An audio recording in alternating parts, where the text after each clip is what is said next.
Hi, I'm Councilmember Jane Poston, and welcome to Women Rise. Wellness is not a one-size-fits-all journey. It looks a little different for every person, and it looks a little different for every person at every age. But it is one of the most important investments we can make in ourselves.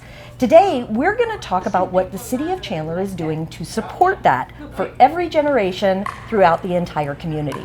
We're also going to take a look at a mobile yoga studio called Yoga's Ark. We'll be meeting the CEO and founder, Kary Sinkule.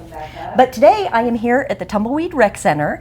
We are in the latest and greatest for TRC, and I am here with Leneah Muschinski, who's going to tell us all about it. Hello, Councilmember Poston. Thank you for being here today. Happy to be here.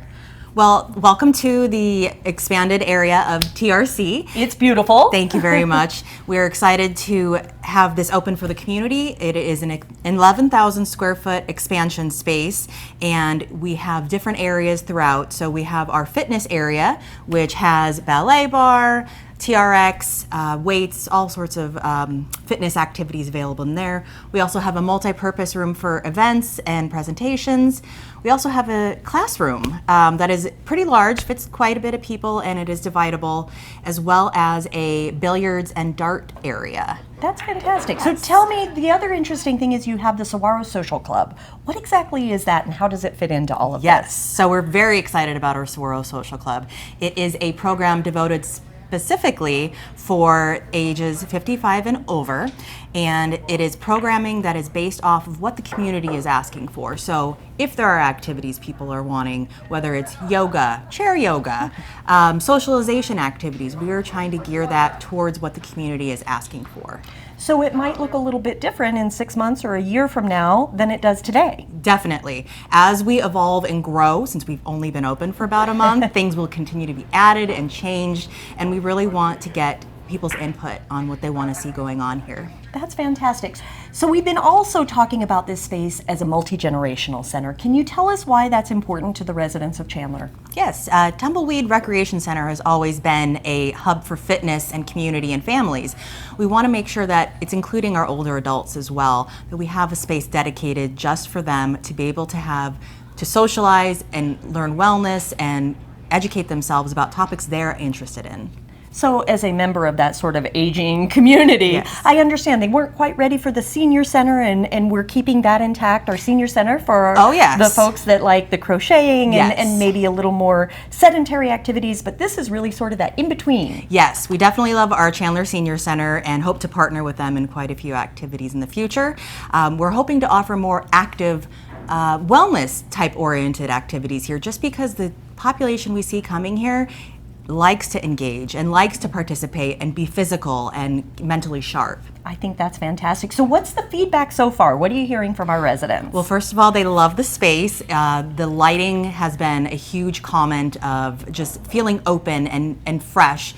A lot of times people are also commenting how they haven't been getting out of the house, and just being able to come in here and socialize with other people, even if it's just playing games or doing trivia or coming in for a mindfulness presentation, has been really great for them. That's fantastic. So anything that you'd like to add that our community should know? Yes, definitely. We are actually looking for volunteers. So if you are interested in volunteering here at the Saguaro Social Club with our active adult population, 55 and up, we would love to have you here to express your talents, your passions, share your interest with the community, and we'd love to have you here and gain interest in our program. Oh, I think that's fantastic. Yeah. Thank you for being here today and having me here. It's a fantastic new facility, and I look forward to seeing it grow and change throughout the future. We love it. Appreciate it. So next, we're going to head back to the studio where we'll find out that fitness doesn't always take four walls. We're going to meet with Kary Sinkule, who is the founder and owner of Yoga's Ark Studio. So I have Kary Sinkule with me right now. Kary, thank you so much for joining me. Thank you for having me. Taking a little time out of your very busy schedule running Yoga's Ark. And so could you just start by telling me a little bit about what Yoga's Ark is and what you do? So I've been teaching yoga for 30 years. And I started as a special ed teacher and noticed that when I was bringing the techniques from yoga into my classroom, that the kids were much calmer.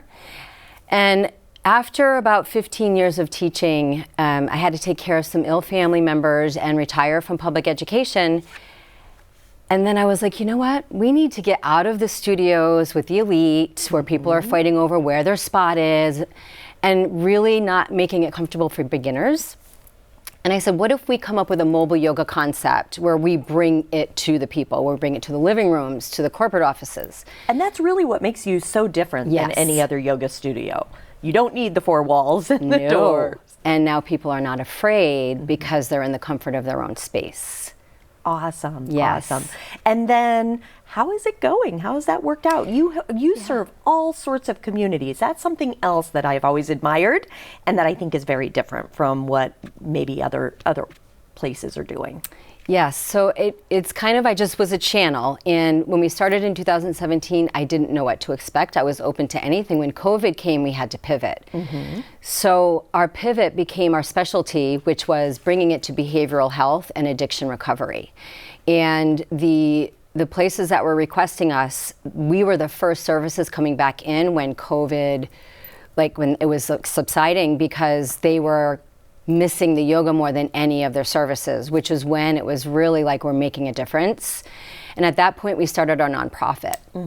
We've tied that into some donation-based yoga where we're now able to bring it to homeless shelters, prisons.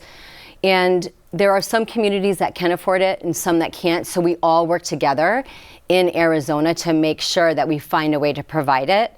And it's just been an amazing experience. And we are serving so many. It's just outstanding. Now, you kind of just ran over that pretty quickly, but I'd like to ask you to explain a little about maybe what you're doing with the prison system or people who are experiencing homelessness, because that does make you very special. Right, it does. So people don't understand that yoga is super empowering, that it actually regulates your nervous system. It is slow medicine, we call it. So when you go into a space and you're teaching people to breathe slower and calmer, the nervous system, the vagus nerve, it really heals every joint in our body, every organ in our body. So all of that medicine from our breath is making all of our organs feel better. Okay. So when people just spend 15 minutes breathing, they automatically feel better. We just disguise it with a little bit of movement and call it yoga. But yoga is really about breath. Okay. Really about breath. So you've expanded into the Arizona prison system, correct? Yes, correct. For women specifically. Right now, for women specifically, we're looking at grants for adolescent for Pinal County. We're looking for a grant to bring it to another prison that's requested our services. We have 3 women from Perryville that have graduated from our program now that are in our company working for us. They're teachers because it helped them so much. And what they say is that yoga just helped them slow down enough to take a breath before making a decision. And that can mean everything to someone that's not regulated in their nervous system. One thing that I have always heard you talk about that's so important to you, you've always taken such pride every time you've gotten a new client that's maybe a prison or a shelter. Is that really, can you talk a little bit about that? That really seems to be the core of what I know of you and who you are. Right. It's more than just what you do. It is really what it seems like what you have decided your company is going to be about, your life is going to be about, and the people you employ need to be about. Thank you for bringing that up. Some of you may know it as trauma-informed yoga versus yoga, or somatic healing versus yoga, which it's all really the same. But studios, they cater to advanced. It's extremely intimidating. So what we do is we have a whole operation system. We get to know the clientele. For example, we had a client that was triggered by the sound of birds. You can't learn that in a studio. You have to have a communication with the customers. So that center called us up, let us know. We let all the teachers that would go visit that place and teach there, please don't play birds. That is something that you can't teach in a certification, that you have to really understand it. We had one client who was afraid of the word meditation because she was abused in India. So we had to not use the word meditation. So trauma-informed yoga is trying to minimize triggers, which in most studios, you don't have to worry about that as much. So there's a lot of triggers that happen. People are traumatized in their yoga experience. Nobody meant it, but then they leave, they were triggered, they never go back again, and they just think yoga's bad. So what we're trying to do is make it less about all these intricate movements, making it about connecting to your body, feeling and noticing how you feel, and noticing how we breathe, because we're only breathing into 1/3 of our lung space. Why is that so important to you to do this kind of work? Because people in studios that can spend a lot of money on yoga and that can get there at noon on a Wednesday, I was tired of serving them. They know how to access their breath. People in underserved communities, even police, fire, right? All the trauma they see, how are they dealing with their trauma? So if we can just get into more places and teach people to breathe for their trauma, then we can help more people than just Cirque du Soleil in a studio. That's awesome. Yes. And then you also, because you are based right here in Chandler, Yes. you also do something really neat, which is yoga in the park, and that's donation based. Yes, Tell us so a little bit about that, because that's something the entire community can access. Then. Absolutely. So 7 years ago, we were asked to partner, and this is about when we started our mobile yoga company. And what I noticed was a disconnect after COVID. Because during COVID, everyone loved being outside. It was very successful. And then people were excited about getting indoors. So we went from a lot of donations to minimal. So I was like, what can we do to make this better? So I started teacher trainings. I applied. We have an international accreditation in our yoga schools. So now our students in our trainings provide the yoga in the parks. They're learning how to do it. I'm there supervising it, helping them, and all of the people that are there taking it are now like, this is so great, this is a school, these are new teachers, so we get a lot of beginners that come, knowing the teachers are afraid too. It's kind of like this circle of support. Right. And everyone there knows that all of the donations are going into our nonprofit.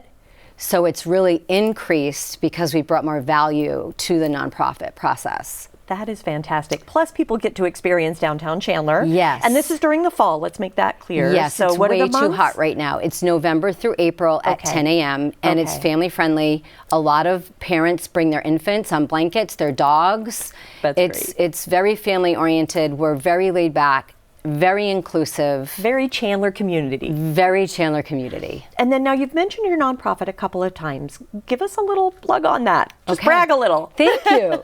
It's called Yoga's Arc Foundation. Yes. And we're looking for donations right now to double our Perryville project. We have 5 places right now that want our services that can't afford it. Okay. Hushabai's Nursery, where they bring women and infants off the street or pregnant women off the streets. We have a veteran center that wants our services. We have 2 hospice care services centers that want our services. Wow. So they go on a waiting list. Pinal County wants to bring it to their adolescents in Florence. They're on a waiting list. We have about 5 grants out there we've applied for. And until we get the donations, we have our master's degree, we call it master's yoga program. They provide once a month for free and get free practicum. So no one has to go without until we can find more money to bring more. So if anybody wants to donate, Yoga's Arc Foundation, you can really change a life. We also look for scholarships because when women get out of prison, they want to get certified and they can't afford it. We've been able to provide those scholarships, but to be able to give someone a career is just mind-blowing. What a great business model. I know. That's fantastic. So what would you say, and you've spoken to this a little bit, but what would you say to people that think yoga is not for them or it's very new or inaccessible?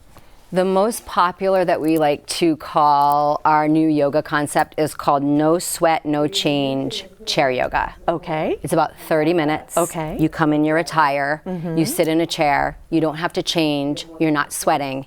And what we do are eye exercises because we're staring at screens too long. Okay. We do neck exercises for posture. We do shoulder rolling for posture. We do wrist and hand things to help with typing. Okay. And then we do a lot of breath work because we get really tired. We're not breathing deeply. So if we help people breathe deeply, it's going to wake them up. They're going to have better focus. And when they go back to work, they're going to feel better. Well, you have kind of rolled right into my next question, which is those people that are sitting at the desk doing that corporate work. And you brought along some fun stuff for us, right? Do you want to walk us through a little bit of that? Sure thing. So anywhere you'd like to start would be great. Let's start with our fingers. Yeah. Okay. A lot of people don't realize we're just going to take our hands and spread them. And if your rings hurt, you can just remove them or turn them around and just start rolling around on your hand. Doesn't feel like a big deal, right? No, But we are getting into the fascia. It's kind of like self-massage. Use my computer hand. Exactly, right? Yeah. And then another thing we can do, which we do a lot, is if you take this and you press it between two fingers and you kind of bend them a little bit. Do you feel that stretch between your fingers? So a lot of times all we do is our hands are like this all day. 20 years ago, they were like this. That's right. Right. So if we just take the time during conversations at desks, or if we You could do this during a Zoom meeting. Yes, you So can. if you're on a Zoom meeting with me. So we go to places and I show them that this is yoga, sitting in a chair. People are like, oh, I can do that. I can do that. I can do this, right? So this is something we can accomplish. So if you start with baby steps. Yes. Right?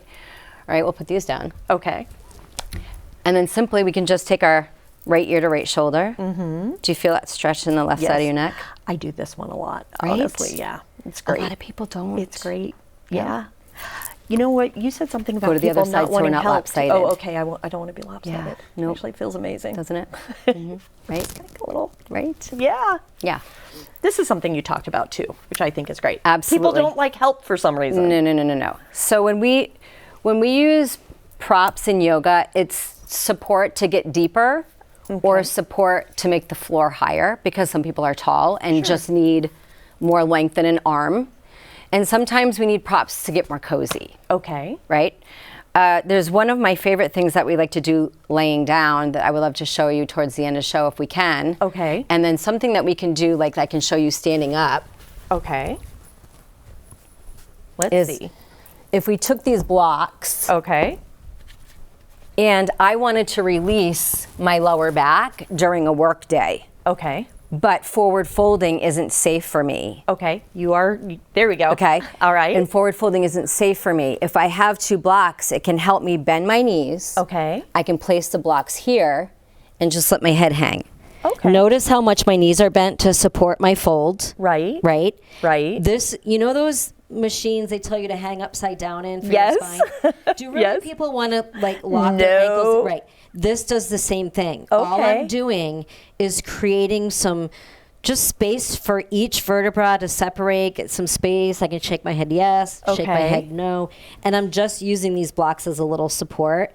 Then I can bend my knees more, walk my way up. That is so good for our spine. It actually helps us relax. It helps Really? our nervous system calm. Any forward folds do. That's awesome. That is Yes. awesome. So that's just one of 1,000 things that we do with props like this.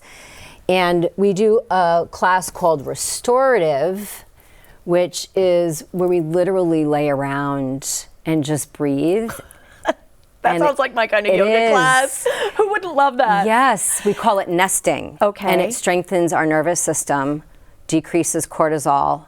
And I have seen so many people lose so much weight just from laying around doing yoga. That's crazy. It is That crazy. is awesome. Yes. So my final question, because you've talked a lot about the nervous system and the way it affects your body, could you just give us kind of a brief overview of how yoga and what you teach is just as much about your mental well-being as it is your physical well-being? Right. So there's a lot of anxiety in our world today, and anxiety is usually paired with depression. We have situational anxiety. Sometimes it's productive, like if we have a test we have to study for. That anxiety is going to make us study. Sure. Then we have anxiety that comes from disasters and trauma and things that are not in our control.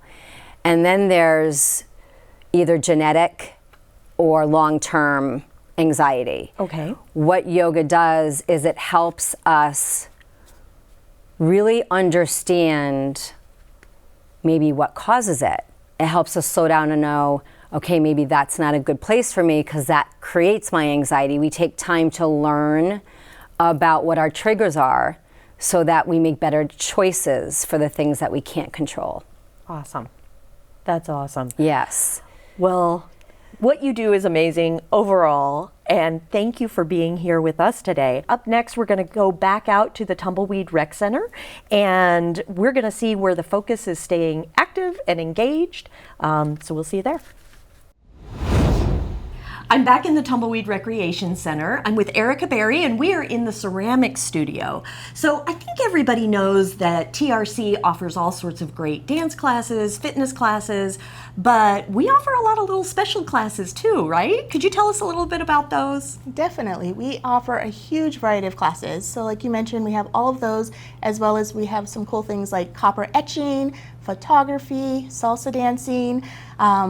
We also do language and etiquette classes and our building blocks programs for preschool. That is amazing. Those etiquette classes, is that meant for young people? It is. It's really for that tween age group to help them build confidence and poise, as well as learn manners. What a fantastic idea. It's great as they're entering the workforce too. Give them a little education on how to act there. Definitely. Fantastic. So how do families find out about these classes? Well, how they find out is that they go online to chandleraz.gov/recreation, and on that website we have our e-newsletter as well as our break time brochure. You can also sign up for a subscription for a break time brochure, but that brochure has all of our classes, everything from our aquatics, fitness, wellness, senior programs, adaptive rec, environmental education, and outdoor. That break time is fantastic. You can just look through it for fun if you want. Yes. So you can't come out to TRC without talking about pickleball either. It is the big new thing, and I know everybody is anticipating its launch.